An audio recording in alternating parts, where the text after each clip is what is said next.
June 2న Telangana రాష్ట్ర ఆవిర్భావ దినోత్సవ నిర్వహణకు ఎలక్షన్ కమిషన్ అనుమతిచ్చింది. దీంతో రాష్ట్ర ఆవిర్భావ దినోత్సవ ఏర్పాట్లపై సమీక్షా సమావేశం నిర్వహించారు సిఎస్ శాంతకుమారి. సికింద్రాబాద్ పెరేడ్ గ్రౌండ్లో ఆవిర్భావ వేడుకలు నిర్వహిస్తున్నట్లు చెప్పారు. జూన్ 2వ తేదీన ముందుగా గన్ పార్క్లోని అమరవీరుల స్తూపం దగ్గర నివాళులు అర్పించనున్నారు సీఎం రేవంత్ రెడ్డి. ఆ తర్వాత పెరేడ్ గ్రౌండ్లో ఆవిర్భావ వేడుకల్లో పాల్గొంటారు సీఎం. జూన్ 2న రాష్ట్ర ఆవిర్భావ వేడుకల్లో కీలక ప్రకటనలు, ఆవిష్కరణలు చేయనుంది తెలంగాణ ప్రభుత్వం. రాష్ట్ర అధికారిక గీతం జయ జయ హే తెలంగాణ పాటను విడుదల చేయబోతోంది. అధికారిక చిహ్నం తెలంగాణ తల్లి రూపాన్ని ఆవిష్కరించనున్నారు.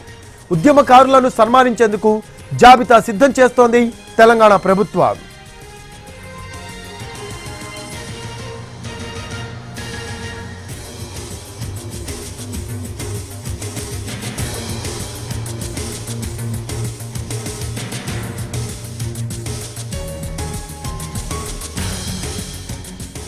జూన్ 2న తెలంగాణ రాష్ట్ర ఆవిర్భావ దినోత్సవ నిర్వహణకు ఎలక్షన్ కమిషన్ అనుమతినిచ్చింది. దీంతో రాష్ట్ర ఆవిర్భావ దినోత్సవ ఏర్పాట్లపై సమీక్షా సమావేశం నిర్వహించారు సిఎస్ శాంతకుమారి. సికింద్రాబాద్ పెరేడ్ గ్రౌండ్లో ఆవిర్భావ వేడుకలు నిర్వహిస్తున్నట్లు చెప్పారు. జూన్ 2వ తేదీన ముందుగా గన్ పార్క్లోని అమరవీరుల స్తూపం దగ్గర నివాళులు అర్పించనున్నారు సీఎం రేవంత్ రెడ్డి. ఆ తర్వాత పెరేడ్ గ్రౌండ్లో ఆవిర్భావ వేడుకల్లో పాల్గొంటారు సీఎం.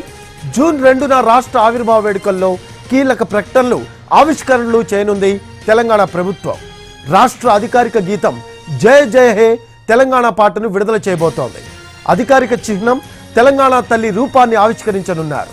ఉద్యమకారులను సన్మానించేందుకు జాబితా సిద్ధం చేస్తోంది తెలంగాణ ప్రభుత్వం.